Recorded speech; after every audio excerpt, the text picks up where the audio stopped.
Hello everyone, first of all जय श्री कृष्ण, जय Shri Radhe. Welcome back to our YouTube channel super 10 classes. दोस्तों, मैं हूं शैलेंद्र शर्मा। तो फ्रेंड्स, आज के लेक्चर में हम लोग बात करने वाले हैं क्लास 10th मैथमेटिक्स की एक नया चैप्टर।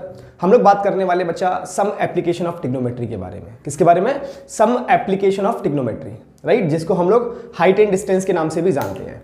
तो जिन बच्चों ने ट्रिग्नोमेट्री कवर कर लिया है, जिन बच्चों ने ट्रिग्नोमेट्री पढ़ लिया है, उन लोगों के लिए some application of trigonometry that is height and distance बहुत आसान होगा। अगर हम लोग ओवरऑल बात करें बच्चा, तो इस वाले लेक्चर में या इस वाले चैप्टर में सिर्फ और सिर्फ मोस्टली दो ही कंसेप्ट है। कंसेप्ट तो मतलब वो ट्रिग्नोमेट्री का ही है, लेकिन सिर्फ 2 या 3 टर्म्स हैं जिनको हम लोग सीखेंगे, और वो दो हम लोग 3 टर्म्स अगर सीख जाएंगे तो पूरा का पूरा जो हमारा चैप्टर है वो कवर अप हो जाता है। और मैं कोशिश करूंगा आपको कि उन जो टर्म्स हैं हमारे पास, उनको मैं आपको आसान भाषा में सिखा पाऊँ, बिल्कुल इजी लैंग्वेज में मैं आपको बता पाऊँ। क्लियर हो रहा है? तो जो बच्चे अभी तक हमारे चैनल से नहीं जुड़े हैं वो जल्दी से जल्दी जुड़ जाएं। अपने सारे फ्रेंड्स को ये इस लेक्चर को शेयर कर दो, क्योंकि हम यहाँ स्टार्ट करने वाले हैं some application of trigonometry, height and distance का कंसेप्ट। और मैं आपको करवाने वाला हूँ बच्चा इस लेक्चर में बहुत अच्छे प्रीवियस ईयर के न्यूमेरिकल जो आपके बोर्ड एग्जाम में पूछे गए हैं। क्लियर है? पहले आज का हमारा जो लेक्चर होगा वो बेसिक लेक्चर होगा, जिसमें मैं आपको कुछ बेसिक सवाल कराऊंगा, बेसिक क्वेश्चन कराऊंगा, और इसके कंसेप्ट को मैं आपको बूस्टअप करूंगा, कंसेप्ट को सिखाऊंगा। क्लियर है? तो जल्दी से इसको लेक्चर को शेयर कर दो। और जो हमारे चैनल पर नए हैं, जो स्टूडेंट्स नए लेक्चर्स हमारा देख रहे हैं, वो हमारे चैनल को सब्सक्राइब जरूर करें। तो जो बच्चे इस चैनल पर नए हैं वो सब्सक्राइब करें, और जो ओल्ड स्टूडेंट्स हैं वो चैनल को शेयर करें, नए स्टूडेंट भी चैनल को शेयर करें। तो चलिए करते हैं आज के लेक्चर को स्टार्ट। सबसे पहले मैं यहाँ बात करने वाला हूँ बच्चा एंगल ऑफ एलिवेशन की। किसकी बात करने वाले हैं अपन? Angle of elevation. मेरी बातों को थोड़ा ध्यान से सुनना, प्रेजेंस ऑफ माइंड यही रखना, फिर कोशिश करना सुनने की, तो आपको सारी बातें समझ आएंगी। बच्चा, एंगल ऑफ एलिवेशन की बात करें तो देखो हमारे पास 2 चीजें हैं ट्रिग्नोमेट्री में। एक होता है ऑब्जेक्ट और एक होता है ऑब्जर्वर। ऑब्जेक्ट वो चीज जिसको अपन को देखना है, और ऑब्जर्वर वो होगा जो देखने वाला है। तो जरा चेक करना, मैंने बोला कि हमारे पास एक बिल्डिंग है और इसके ऊपर में कोई ऑब्जेक्ट रखा हुआ है। This is object. ये क्या अपने पास ऑब्जेक्ट है, राइट? और यहां पे एक ऑब्जर्वर है जिसकी आंख लगी हुई है और वो अपनी आंख से देख रहा है, राइट? और ये इसका हॉरिजॉन्टल लाइन है। This is horizontal line. ये क्या है अपने पास? Horizontal line. हॉरिजॉन्टल लाइन ये हमारा ऑब्जेक्ट है। तो बच्चा, अगर जैसे मुझे अगर किसी चीज को देखना है तो मेरी आंखें ये है, इसका मतलब मुझे अगर किसी चीज को देखना है जो कि एक ऊंचाई पर रखी हुई है, तो मुझे अपनी आंखों की पलक को उठाना पड़ता है। देखिए जरा चेक करना, मुझे अगर ऊपर की तरफ देखना है तो मुझे अपनी आंखों की पलक को उठाना पड़ रहा है, राइट? तो अगर हमें अपने से ऊपर वाली चीज को किसी को देखना है तो हमें अपनी आंखों की पलक को उठाना पड़ता है, ऐसे करके ये वाली लाइन बनेगी, राइट? तो हॉरिजॉन्टल लाइन से अगर मुझे ऊंचाई पर रखी हुई चीज को देखना है तो हमें अपनी आंखों की पलक को उठाना पड़ेगा। और आंखों की पलक को उठा के अगर हम देख रहे हैं तो वो जो लाइन ऑफ साइट बनती है, इसको हम लोग बोलते हैं लाइन ऑफ साइट। क्या बोलते हैं? Line of site. Line of site, जिस वाली लाइन पर अपन देखते हैं उसको बोलते हैं लाइन ऑफ साइट। तो अगर ये लाइन ऑफ साइट है, अब ये लाइन ऑफ साइट और ये हॉरिजॉन्टल, ये हमारा लाइन ऑफ साइट और ये हमारा हॉरिजॉन्टल। तो हॉरिजॉन्टल और लाइन ऑफ साइट के बीच में जो एंगल बनता है बच्चा, उसको बोलते हैं एंगल ऑफ एलिवेशन। मतलब ओवरऑल आप ये कह सकते हो कि अगर मुझे ऊंचाई पर रखी हुई किसी चीज को देखना है तो हमें अपनी आंखों की पलक को उठाना पड़ता है। तो अगर हम उठा के किसी चीज को देखते हैं तब बनेगा एंगल ऑफ एलिवेशन, और अगर मुझे पलक को झुका के देखना पड़ रहा है, नीचे की तरफ देखना पड़ रहा है, तो बनेगा एंगल ऑफ डिप्रेशन। किसके साथ में? हॉरिजॉन्टल लाइन के साथ में। अगर मुझे अपनी आंखों की पलक को ऊपर उठा के देखना पड़ रहा है तब हमारा हॉरिजॉन्टल लाइन के साथ में, हॉरिजॉन्टल प्लेन के साथ में जो एंगल बनता है उसको बोलते हैं एंगल ऑफ एलिवेशन। अगर हम अपनी आंखों को झुका के देखें तो हॉरिजॉन्टल के साथ में जो लाइन ऑफ साइट का एंगल बनेगा वो बनेगा एंगल ऑफ डिप्रेशन। तो यहां पर जो एंगल बना थीटा, इसको अपन बोलेंगे बच्चा angle of elevation. Angle of elevation, बात समझ आ गई? मतलब यहां से हमने ऊपर को देखा तो हॉरिजॉन्टल के साथ में जो एंगल बना उसको बोला हमने angle of elevation. Same way, अब अगर मान लेते हैं कि ये जो इंसान था, जो आईज लगी हुई है, वो इंसान यहां किसी हाइट पे खड़ा हुआ है और जो हमारा ऑब्जेक्ट है वो यहां पे है। This is the object. Object नीचे में, इसका मतलब ये इसका हॉरिजॉन्टल लाइन हो गई। This is the horizontal line. अब इस इंसान को यहां देखना है तो अपनी आंखों की पलक को झुका के देखना पड़ेगा। मतलब अगर कोई नीचे में चीज रखी हुई है तो मुझे अपनी आंखों को झुका के देखना पड़ेगा। तो मेरी लाइन ऑफ साइट ये वाली हुई, this is the line of site, और ये होगा हॉरिजॉन्टल। तो लाइन ऑफ साइट और हॉरिजॉन्टल के बीच में, इसका मतलब ये इसका होगा लाइन ऑफ साइट। क्या हुआ इसका? Line of site. और ये है इसका हॉरिजॉन्टल प्लेन, ये इसका हॉरिजॉन्टल लाइन। मतलब ये लाइन कौन सी है? Horizontal line.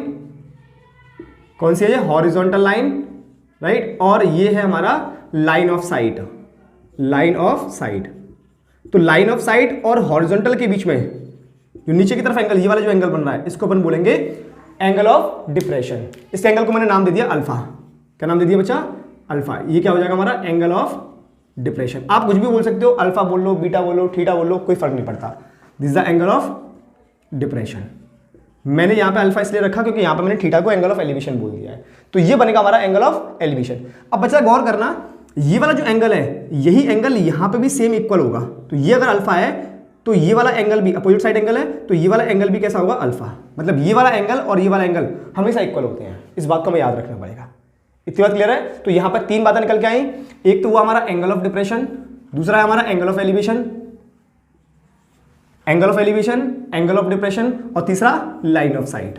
ये तीन चीजें हमें एप्लीकेशन ऑफ ट्रिग्नोमेट्री में याद रखनी है। अगर इतनी तीनों बातें समझ आ गई हैं तो ये पूरा चैप्टर आपको इजीली समझ आ जाएगा। एंगल ऑफ एलिवेशन कब बनेगा? कि अगर मुझे अपने से ऊंचाई पर रखी हुई किसी चीज को देखना है तो मुझे आंखों की पलक को उठाना पड़ता है। तो अगर हम हॉरिजॉन्टल से जितना ऊपर की तरफ देखते हैं, मतलब हॉरिजॉन्टल से ऊपर की तरफ जितना उठा के देखेंगे वो एंगल बनेगा एंगल ऑफ एलिवेशन, और हॉरिजॉन्टल से जितना नीचे की तरफ आंखें झुका के देखेंगे वो बनेगा एंगल ऑफ डिप्रेशन। इतनी बात सबको समझ आ गई? अगर इतनी बात समझ आ गई है तो अभी से वीडियो को लाइक करें और कमेंट बॉक्स में कमेंट करें कि हाँ सर हमें बस बात समझ आ गई। जल्दी करो, लाइक ठोक दो, लाइक भाई, लाइक पे लाइक बटन टूट जानी चाहिए, लाइक वाली, है ना? लाइक पे लाइक आना चाहिए। और वीडियो जितना शेयर कर सकते हो कर दो अभी के अभी, क्योंकि मैं यहाँ पे कराने वाला हूँ प्रीवियस ईयर के बहुत अच्छे न्यूमेरिकल। तो एंगल ऑफ एलिवेशन और एंगल ऑफ डिप्रेशन और हमारा लाइन ऑफ साइट, बात क्लियर हो गई होगी? ये हमारा लाइन, ये एंगल ऑफ डिप्रेशन, अगर ये अल्फा है तो यहाँ भी एंगल ऑफ अल्फा इक्वल होगा। बात क्लियर हो गई? अब देखिए, अब नेक्स्ट कंसेप्ट इसी में सीखते हैं। यहाँ देखना, अब बच्चा होगा क्या? जैसे मैंने ये वाला ट्राइंगल बनाया, जरा चेक करना, हमने क्या किया? एक ट्राइंगल बनाया और ये बेसिकली हमारे पास एक राइट एंगल ट्राइंगल होगा। मैंने एक ट्राइंगल बनाया, दैट इज ABC ट्राइंगल है, A, B और C। ये ABC ट्राइंगल है जिसमें एंगल B 90 डिग्री है, राइट एंगल है, राइट। इसको मैंने कुछ बोल दिया एंगल दैट इज थीटा, कुछ बोल दिया मैंने एंगल थीटा, कुछ भी हो सकता है। तो इसका मतलब इस थीटा के रेस्पेक्ट में इस ट्राइंगल की तीन साइड, तो थीटा के सामने वाली साइड जो है इसको बोलते हैं अपन परपेंडिकुलर। बच्चा एंगल 90 ये वाला है, इसके सामने वाली जो साइड होती है उसको बोलते हैं हाइपोटेन्यूस। और जिस लाइन पे एंगल 90 और थीटा ये दोनों आपस में फॉर्म हो रहे हैं उसको बोलते हैं बेस। तो यहाँ पर तीन साइड हो गई, परपेंडिकुलर, बेस और हाइपोटेन्यूस। मतलब पूरा खेल ट्रिग्नोमेट्री का परपेंडिकुलर, बेस और हाइपोटेन्यूस पे है। तो जरा चेक करना, अब अगर मान लेते हैं हमारे पास क्वेश्चन में क्या गिवन होगा, क्वेश्चन में आपको एक तो एंगल गिवन होगा और एक कोई साइड गिवन होगी। एक कोई एंगल गिवन होगा और कोई एक साइड गिवन होगी और दूसरी साइड वो आपसे पूछेगा। तो यहां पे टोटल तीन साइड है, तो एक एंगल के बीच में और दो साइड के बीच में हमेशा रिलेशन बनता है। एक एंगल के बीच में और दो साइड के बीच में एक रिलेशन बनता है, उसी रिलेशन पर ये पूरा का पूरा बेस्ड है। तो सपोज करो सबसे फर्स्ट लेके चल रहा हूं मैं कि मान लेते हैं अपन को परपेंडिकुलर और बेस का रिलेशन दिया है, मतलब एंगल दिया है आपको थीटा, अगर एंगल गिवन है और आपको परपेंडिकुलर दिया है और आपसे बेस पूछा है। आपको एंगल गिवन है, परपेंडिकुलर दिया हुआ है और बेस दिया हुआ है, तो अपन क्या करेंगे, अपन लगाएंगे सबसे पहले टेन थीटा, क्योंकि यहां पे जो परपेंडिकुलर और बेस का जो रिलेशन है वो होता है टेन के साथ में। तो tan theta is equal to क्या होता है, परपेंडिकुलर अपॉन बेस, मतलब ये AB वाली height that is AB divide by BC। ये फॉर्मूला अपन यूज करेंगे, हम ये लगा देंगे। तो यहां पे एंगल जो आपको पता होगा, एंगल की वैल्यू फिट करेंगे यहां पे, और एक साइड कोई भी दी होगी वो रखेंगे और दूसरी साइड वहां से हम लोग फाइंड कर लेंगे। क्लियर हुआ? दूसरा, अगर मान लेते हैं मुझे परपेंडिकुलर और हाइपोटेन्यूस का रिलेशन दिया है, बेस नहीं दिया, मुझे परपेंडिकुलर पूछा है, हाइपोटेन्यूस दिया हुआ है, या फिर हाइपोटेन्यूस पूछा है और आपको परपेंडिकुलर पूछा है, मतलब कोई भी एक पूछा है इनमें से, तो अपन लगाएंगे साइन थीटा का रिलेशन। क्या होता है, perpendicular upon hypotenuse, that is AB upon AC। Clear हुआ? थर्ड रिलेशन, सपोज दैट आपको परपेंडिकुलर नहीं गिवन है, आपको बेस पूछा है और हाइपोटेन्यूस दिया है और एंगल दिया है, या फिर आपको बेस पूछा है, हाइपोटेन्यूस गिवन है, या फिर हाइपोटेन्यूस गिवन है, बेस पूछा है और एंगल दिया है। मतलब हम लोग लगाएंगे यहाँ पे कॉस थीटा का रिलेशन। तो कॉस थीटा क्या होता है बच्चा, base upon hypotenuse, base upon hypotenuse, that means BC upon AC, BC upon AC। अगर ये तीन फॉर्मूलेज आप यूज करते हो किसमें, हाइट एंड डिस्टेंस में, तो हम लोग पूरा का पूरा चैप्टर खत्म कर सकते हैं। पूरा का पूरा चैप्टर हमारा आसान रहेगा। तो tan theta, sine theta, cos theta, ये तीन टर्म्स अपन को यूज करनी है। कैसे मैंने ट्राइंगल फॉर्म किया, ट्राइंगल में कौन परपेंडिकुलर है, कौन बेस है, कौन हाइपोटेन्यूस है। अगर इतनी बात समझ आ गई तो अभी लाइक करके और बता दें कि हाँ सर हमें समझ आ गया, कमेंट बॉक्स में कमेंट कर दें। अब हम लोग बात करते हैं इसके क्वेश्चन की। आज मैं आपको बिल्कुल बेसिक क्वेश्चन कराऊंगा जिसमें मैं आपको ये बताऊंगा कि इन फॉर्मूलों को हमें कैसे यूज करना है। क्लियर है? तो पहले इतना नोट करें, इतना देखें, इसमें कौन सी बात आपको छूट गई है, कौन सी बात नहीं समझ आई है। अगर नहीं समझ आई है तो वीडियो को रिवर्स करके एक बार देख ले, और समझ आ गया है तो लाइक करके आगे बढ़ जाए। क्लियर हो गया? चलिए पहले आप इतना एक बार देखो, इतना कॉपी में लिखो खुद से हाथ से कि एंगल ऑफ एलिवेशन क्या है, एंगल ऑफ डिप्रेशन क्या है, लाइन ऑफ साइट क्या है, कैसे इन फॉर्मूलों को यूज करना है। इनको एक बार कॉपी में लिख के देखें, फिर हम लोग करते हैं इसमें क्वेश्चन। तो पहले इतना नोट करें, फिर आते हैं क्वेश्चन पे। तो गाइज अब हमारी बारी आ चुकी है क्वेश्चन करने की। जो हमने भी कंसेप्ट सीखा उसको यूज करने का। बच्चों मैं आपको कराने वाला हूं आज बिल्कुल बेसिक क्वेश्चन। बेसिक क्वेश्चन भी आपके बोर्ड एग्जाम से रिलेटेड हैं, मतलब वो क्वेश्चन कराऊंगा जो आपके बोर्ड एग्जाम में पूछे जा चुके हैं। ऐसा नहीं है कि बहुत बेसिक क्वेश्चन जो कहीं नहीं पूछे जाते मैं वो कराने वाला हूं। बेसिक क्वेश्चन में भी मैं वो यूज करूंगा जो आपके बोर्ड एग्जाम में यूज होते हैं, राइट। तो बोर्ड एग्जाम वाले क्वेश्चन ही अपन करेंगे। चलिए स्टार्ट करते हैं जरा। आज का क्वेश्चन नंबर फर्स्ट देखें जरा। 2014 के बोर्ड एग्जाम में आपसे पूछा गया है। क्वेश्चन रीड करें। A ladder 15 metre long leans against a wall making an angle of 60 degree with the wall. Find the height of the point where the ladder touches the wall. Touches the wall. बच्चों question ने क्या बोला है, एक सीढ़ी है जिसकी height 15 metre है और एक दीवार पे 60 डिग्री का एंगल बनाते हुए दीवार के सहारे रखी गई है। तो बच्चा वो दीवार की हाइट फाइंड करो जहां पे जो सीढ़ी है वो टच करती है। अब कोशिश करना है इस बात को समझने की। इसका हम लोग बनाते हैं बच्चा डायग्राम। देखिए जरा डायग्राम कैसे बनाएंगे। मान लिया हमने ये है हमारे पास एक वॉल और बच्चा ये होगा इसका हॉरिजॉन्टल। तो अगर आप किसी वॉल पे किसी लेडर को प्लेस करोगे तो इंक्लाइन प्लेन करोगे या डायरेक्टली प्लेस कर दोगे? तो हमें इंक्लाइन रखना पड़ेगा। इसका मतलब ये जो इंक्लाइंड है, ये जो इंक्लाइंड वाली लाइन है, ये क्या है हमारे ladder. This is the ladder, ये है लेडर और ये क्या हमारी वॉल। ये क्या बच्चा? वॉल। ये हमारा हॉरिजॉन्टल लाइन है। तो सबसे पहले इस ट्रायंगल को मैंने नेम दिया ए बी और ये सी, राइट। अब उसने बोला है कि जो हमने लेडर को रखा है वो 60 डिग्री का एंगल बनाती है दीवार के साथ में। इसका मतलब ये जो लेडर है ये वॉल को कहां टच कर रही है? इस वाले पॉइंट पे। तो बच्चा ये वाला जो एंगल है, ये वाला एंगल 60 डिग्री का होगा। ये वाला एंगल नहीं है, एंगल ए 60 डिग्री है। और बच्चा ये जो हाइट हमसे है ए बी, ये हमसे पूछा है। ए बी हाइट हमसे मैंने लेट कर लिया कि ये एच होगी। ये हमसे पूछी है कि इस दीवार की हाइट कितनी होगी। और लेडर कौन सी है? ए सी। तो इसकी बच्चा हाइट हमें गिवन है 15 मीटर। ये हमें गिवन है। क्लियर हो गया? इसका मतलब मुझे एंगल ए यहां गिवन है कितना? 60 डिग्री। बच्चा ए सी मुझे पता है कितना? 15 मीटर। और बच्चा ए बी अपन को पूछा हुआ है दैट इज एच, राइट। अब अगर ये 60 है, ये 60 है, तो एंगल के सामने वाली साइड कौन सी होती है बच्चा? परपेंडिकुलर। ये एंगल 90 है, इसके सामने वाली साइड हाइपोटेनियस और ये बेस हो गया। क्या हो गया? बेस। तो अब हमें बेस और ये क्या है? हाइपोटेनियस और एंगल। तो बेस और हाइपोटेनियस के बीच में कौन सा रिलेशन है बच्चा? कॉस थीटा का। कौन सा है? तो यहां पे लगाएंगे अपन कॉस थीटा। क्या होता है cos theta? It is base upon hypotenuse. तो बच्चा बेस क्या है हमारे इस साइड में? यहां पे है ए बी और एच क्या है अपने पास? ए सी। एंगल कितना है? 60। सो बच्चा cos theta that is cos 60 is equal to A B. A B कितना है? एच, जो कि हमें फाइंड करना है। ए सी कितना है बच्चा? 15। सो अब cos 60 की वैल्यू बच्चा, cos 60 की जो वैल्यू है वो अपन को ट्रिग्नोमेट्री से मिलती है। ट्रिग्नोमेट्री में हमने cos 60 की वैल्यू को पढ़ा है। तो जिन बच्चों ने ट्रिग्नोमेट्री अभी तक यूज नहीं किया है या नहीं पढ़ा है वो हमारे चैनल पे जाएं और वहां स्पेशली ट्रिग्नोमेट्री का एक प्लेलिस्ट है, मैंने उसको पूरा कवर किया है। वहां पे ट्रिग्नोमेट्री टेबल कैसे फॉर्म होती है, उसकी क्या क्या वैल्यूज होती है, वो सारी बातें मैंने वहां बताई हुई है। तो जिन बच्चों को ट्रिग्नोमेट्री नहीं आती है, बेसिक सीखना है, तो वहां जाके 1-2 लेक्चर देख लें, वहां से आप बेसिक सीख जाओगे, है ना। चलिए वहां से आपको cos sin tan ये सब की इंफॉर्मेशन भी मिल जाएगी। तो बच्चा जो cos 60 की जो वैल्यूज होती है that is 1/2। So 1/2 is equal to h/15। कितना हो जाएगा? h/15। अब यहां से क्या करेंगे? क्रॉस मल्टीप्लाई, 15 का मल्टीप्लाई 1 में और h का मल्टीप्लाई 2 में। तो ये बन जाएगा 2h is equal to 15। So बच्चा h is equal to 15/2। So यहां से क्या आ गया अपने पास? That is h is equal to 7.5 metre. हमें h फाइंड करना था, दैट इज h कितना आ गया? So the height of wall is equal to 7.5 metre. ये हमारा आंसर हो गया।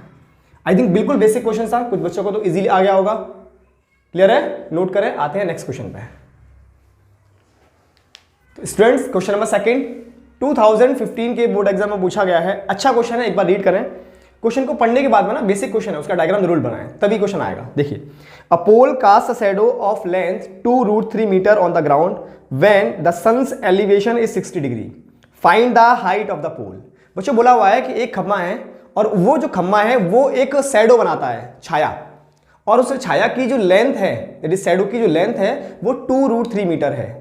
तो जिस पॉइंट पर उसकी शैडो बन रही है वहां से सन का जो एंगल ऑफ एलिवेशन है दैट इज 60 डिग्री। जरा कोशिश करें समझने की। बच्चा ये है पोल और इस पोल की छाया जो बनती है वो इस पॉइंट पे बनती है। इसका मतलब ये जो शैडो है, इस शैडो की जो लेंथ है ग्राउंड पे बच्चा वो है 2√3 मीटर, राइट। यहां से जो सन का एलिवेशन है बच्चा, सन कहीं यहाँ होगा, सन जब इधर होगा तभी इसकी छाया इधर बनेगी। तो इसका जो एंगल ऑफ एलिवेशन है बच्चा वो है 60 डिग्री। कितना है? 60 डिग्री। तो यहां नेम दे ट्राइंगल को ABC। एक ट्राइंगल फॉर्म हो गया जिसमें AB क्या है बच्चा? पोल। AB क्या है? एक pole, it is a pole, right. और आपको BC जो शैडो थी, शैडो की जो लेंथ है कितना दिया है? 2√3 मीटर। और angle of elevation that is theta, ये कितना दिया बच्चा? 60 डिग्री। कौन सा एंगल है ये? एंगल C, हमने C नाम दिया इसको। तो ये कितना है? 60 डिग्री। क्लियर है इतनी बात? एंगल B यहां पे बच्चा 90 होगा, डायग्राम में दिख रहा है, राइट। अच्छा, अब हमें पूछा क्या बच्चा? यहां पूछा हुआ है कि पोल की हाइट बताएं। इसका मतलब ये H पूछा है, ये पोल की जो हाइट है इसको हमने H लेट कर लिया, ये हमसे पूछा है। क्लियर हो गया?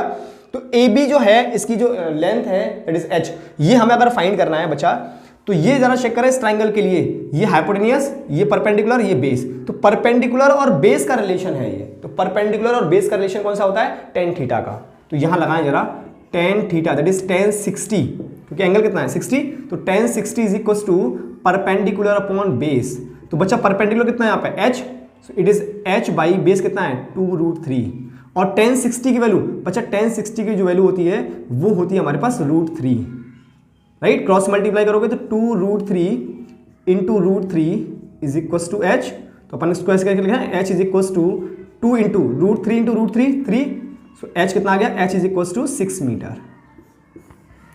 कितना आ गया? 6 मीटर। तो height of the pole is 6 metre. बहुत आसान क्वेश्चन था, बेसिक क्वेश्चन था, नोट करें एक बार इसे। डियर स्टूडेंट्स, क्वेश्चन नंबर 3 अच्छा क्वेश्चन है, देखिए एक बार। क्वेश्चन बोल रहा है if the length of the ladder placed against a wall is twice the distance between the foot of the ladder and the wall, find the angle made by the ladder with the horizontal, right। Question ने बच्चा क्या बोला है, इसको diagram से समझें आप। इन्होंने बोला है एक दीवार है और ये दीवार का फुट है, मतलब नीचे की तरफ हमने बना दिया ग्राउंड, हॉरिजॉन्टल लाइन। ये हमारी लैडर है। तो लैडर का हॉरिजॉन्टल के साथ में क्या एंगल होगा ये हमसे पूछा है। तो थीटा हमसे फाइंड करवाया है। मैंने इसको नेम किया A, B और ये C। तो हमारा जो AC है ये क्या है? लैडर। अब इन्होंने बोला है बच्चा कि जो फुट की लेंथ है वो लेंथ, मतलब जो लैडर की जो लेंथ है वो फुट की ट्वाइस है। लैडर की जो लेंथ है वो फुट की लेंथ की कितनी है? ट्वाइस। तो बच्चा अपन ने लेट कर लिया कि जो फुट की लेंथ होगी वो है x। तो ये कितनी हो जाएगी? ये इसकी ट्वाइस है, तो इट इज 2x। और क्या पूछा अपन से? थीटा पूछा है। तो बच्चा इस वाले एंगल के लिए ये हो गया, ये तो 90 हो गया। तो इस वाले एंगल और इस 90 के लिए ये हो गया बेस, ये हो गया हाइपोटेनियस। तो बेस और हाइपोटेनियस का रिलेशन बच्चा कॉस का। सो क्या लगाएंगे अपन? Cos theta is equal to base upon hypotenuse. तो कितना हो जाएगा? x upon 2x। So x से x कैंसिल आउट हुआ। So cos theta is equal to कितना आ गया?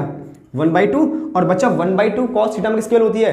कॉस 60 की, right. So cos theta is equal to, ये कितने की वैल्यू है? कॉस 60। सो बच्चा यहां से थीटा कितना आ गया? 60 डिग्री।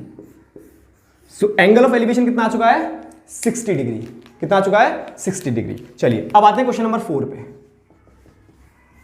अब बच्चा बात करते हैं हम लोग क्वेश्चन नंबर 4। 2016 के बोर्ड एग्जाम आपसे पूछा गया है। 2016 के बोर्ड एग्जाम में आपसे पूछा गया है। क्वेश्चन देखिए, an observer 1.7 metre tall is 20√3 metre away from a tower. The angle of elevation from the eyes of observer to the top of the tower is 30 meter, that is 30 degree. Find the height of the tower. बच्चों इन्होंने क्या बोला है? एक observer है, उस observer की height है 1.7 मीटर। तो बच्चा यहां जरा चेक करना, यहां पे एक ऑब्जर्वर था। तो इस ऑब्जर्वर की जो हाइट है बच्चा, इस ऑब्जर्वर की जो हाइट है वो है 1.7 मीटर, राइट। कितनी है? 1.7 मीटर। अच्छा, इस ऑब्जर्वर से 20√3 मीटर अवे, 20√3 मीटर दूर पे एक टावर है बच्चा, एक टावर खड़ा हुआ है। यहां पे क्या है? एक टावर, राइट। तो ऑब्जर्वर की बेटा आई कहां होगी? ऑब्जर्वर की आई यहां पे होगी कहीं, तो इसकी आंख से एक एंगल ऑफ एलिवेशन बनता है, एंगल ऑफ एलिवेशन बनता है। तो बच्चा वो एंगल ऑफ एलिवेशन बनेगा हॉरिजॉन्टल लाइन के साथ में, ये लाइन हॉरिजॉन्टल हो गई तो वो बनता है 30 डिग्री का। कितने का बनता है? 30 डिग्री का। तो हमसे पूछा हुआ है हाइट ऑफ टावर, तो बच्चा हाइट ऑफ टावर तो यहां से काउंट होगा, यहां से काउंट मत करना, हाइट ऑफ टावर तो यहां से है, तो इसका मतलब मैंने हाइट ऑफ टावर को लेट कर लिया बच्चा h, राइट, h लेट किया। जरा चेक करना, मैंने नाम देता हूं A B, ये पॉइंट हो गया C, ये वाला पॉइंट हो गया D और ये वाला पॉइंट हो गया E। तो जो AB है ये क्या अपने पास? Tower, this is the tower. तो हाइट ऑफ टावर क्या हो जाएगा? AB, right. और जो DC है वो क्या बच्चा? ऑब्जर्वर। DC क्या है? ऑब्जर्वर। तो बच्चा अगर ये 1.7 है तो ये वाली हाइट भी तो 1.7 होगी, 1.7 होगी। तो बच्चा ये A कितना आ जाएगा यहां से? AE, अगर हम AE की कैलकुलेशन करें तो ये AB पूरा क्या है? H, तो H में से 1.7 माइनस कर दो तो ये आ जाएगा H माइनस 1.7, राइट। तो कितना आ जाएगा? H माइनस के 1.7 मीटर आएगा। अच्छा बच्चा, ये अगर हमारे पास CB कितना है? 20√3, तो ये वाली डिस्टेंस दैट इज DE, ये भी कितनी होगी? 20√3। यहां पे एंगल E क्या है बच्चा? 90 डिग्री। D क्या है? 30 डिग्री, मतलब एंगल E है 90 डिग्री, राइट। तो मैं बात करता हूं बच्चा यहां पे इन ट्राइंगल ADE, किससे बात कर रहा हूं? ADE। इस ट्राइंगल में जरा चेक करो, ये हमें H माइनस 1.7 दिया है, ये 20√3 दिया है। इसका मतलब यहां पे ये वाली साइड कौन सी है? परपेंडिकुलर। ये वाली साइड कौन सी है? बेस। तो परपेंडिकुलर और बेस का मुझे रिलेशन लगाना है। तो परपेंडिकुलर और बेस का रिलेशन क्या होता है? 10। तो कितना हो जाएगा यहां से? 10 30 इज इक्वल टू, परपेंडिकुलर क्या है? H minus 1.7 divide by base क्या है? 20√3 होगा। यहां से मैं H की कैलकुलेशन कर लूंगा, तो H जैसे ही अपने पास आ जाएगा हमारे पास हाइट ऑफ टावर आ जाएगा, राइट। तो बच्चा अच्छा 10 30 की वैल्यू कितनी होती है? 10 30 इज इक्वल टू आ गया H माइनस 1.7 डिवाइड बाई 20√3। बच्चा 10 30 होता है 1/√3, so 1/√3 is equal to H minus 1.7 divide by 20√3। √3 से √3 कैंसिल आउट हुआ, सो ये कितना बन गया? H minus 1.7 is equal to 20। So H is equal to 20 plus 1.7। So बच्चा हाइट कितनी आ गई? 21.7 मीटर। सो बच्चा हाइट ऑफ टावर कितना आ गया? 21.7 metre. This is the answer. Height of tower आप लिख सकते हो यहां से, height of tower is equal to 21.7 metre. Clear है? हाइट ऑफ टावर कितना हो गया? 21.7 मीटर। क्लियर हुआ? नोट करें। स्टूडेंट्स, क्वेश्चन नंबर 5 2014 के एग्जाम में पूछा गया है। 2014 के एग्जाम में क्वेश्चन देखिए, the angle of depression of a car parked on the road from the top of 150 metre high tower is 30 degree. Find the distance of car from the tower. चलो check करें बच्चा, ये अपने पास एक tower है, इस tower से एक रोड पे एक कार खड़ी हुई है, इस पॉइंट पे कार खड़ी हुई है, तो इसका जो एंगल ऑफ डिप्रेशन बन रहा है बच्चा, एंगल ऑफ डिप्रेशन कैसे बनता है? अगर यहां टॉप पे कोई इंसान खड़ा हुआ है तो इस हॉरिजॉन्टल के साथ में जो एंगल बनाएगा ये होता है एंगल ऑफ डिप्रेशन। तो ये कितना दिया है? ये दिया है 30 डिग्री। टावर की बच्चा लेंथ कितनी दी हुई है अपन को? 150 मीटर हाई है। कितनी हाइट है इसकी? 150 metre. Find the distance of the tower. Distance पूछ रहा है बच्चा, ये कार जो टावर है और कार है, यहाँ पे क्या है? कार, और ये क्या है अपना? टावर। टावर से कार की डिस्टेंस पूछ रहा है, मैंने लेट कर लिया बच्चा, ये x होगा। क्या होगा? x होगा। चलिए करते हैं सवाल को। आसान क्वेश्चन है, पहले आप खुद से ट्राई करें। देखिए सबसे पहले इसमें मैं नेम देता हूं, ये है अपना A पॉइंट, ये हो गया B पॉइंट और ये हो गया C पॉइंट, राइट। तो यहां पे जो AB है इट इज अ टावर और जो CB है it is the distance of car, right. AB हमें 150 दिया है। अच्छा ये एंगल ऑफ डिप्रेशन है, तो एंगल ऑफ डिप्रेशन अगर ये 30 डिग्री है तो इसका अल्टरनेट ये वाला एंगल होगा, तो ये वाला एंगल भी कितना होगा? 30 डिग्री होगा कि नहीं होगा? इसका मतलब मुझे ये वाला एंगल पता है, ये वाली साइड पता है और ये वाली साइड पता है। ये 90 है, तो 90 के सामने वाली हाइपोटेन्यूस, एंगल के सामने वाली परपेंडिकुलर और ये वाली बेस। तो परपेंडिकुलर और बेस का रिलेशन मुझे पता है, तो बच्चा यहां अगर मैं लिखूं in triangle A C B कितना हो जाएगा, tan 30, क्यों 10 क्यों लगाया मैंने, क्योंकि परपेंडिकुलर और बेस पता है, tan 30 is equal to perpendicular by base, so that is 150 by x, और tan 30 कितना होता है 1/√3 is equal to 150 by x, right. So यहां से अगर मैं x फाइंड करूं तो कितना आ जाएगा, सो x इज इक्वल टू ये इधर जाएगा, ये इधर जाएगा, मतलब ये हो जाएगा 150√3 metre. This is the answer. चाहो तो आप यहां पर √3 की वैल्यू प्लेस कर सकते हो, अदरवाइज इतना ही छोड़ देते हैं। इतना पहले देखें, एक बार नोट करें। तो डियर स्टूडेंट्स, आज का लेक्चर, आज का कंसेप्ट आपको कैसा लगा, कमेंट बॉक्स में कमेंट करके हमें जरूर बताएं। ऐसे ही क्वेश्चनों के साथ में, अभी तो मैंने यहाँ बेसिक क्वेश्चंस कराए, अब थोड़ा सा एडवांस क्वेश्चन, अच्छे वाले क्वेश्चन हम लोग लेके आएंगे नेक्स्ट वीडियो में। तो मिलते हैं नेक्स्ट वीडियो में। टिल देन, श्री राधे, जय श्री कृष्ण।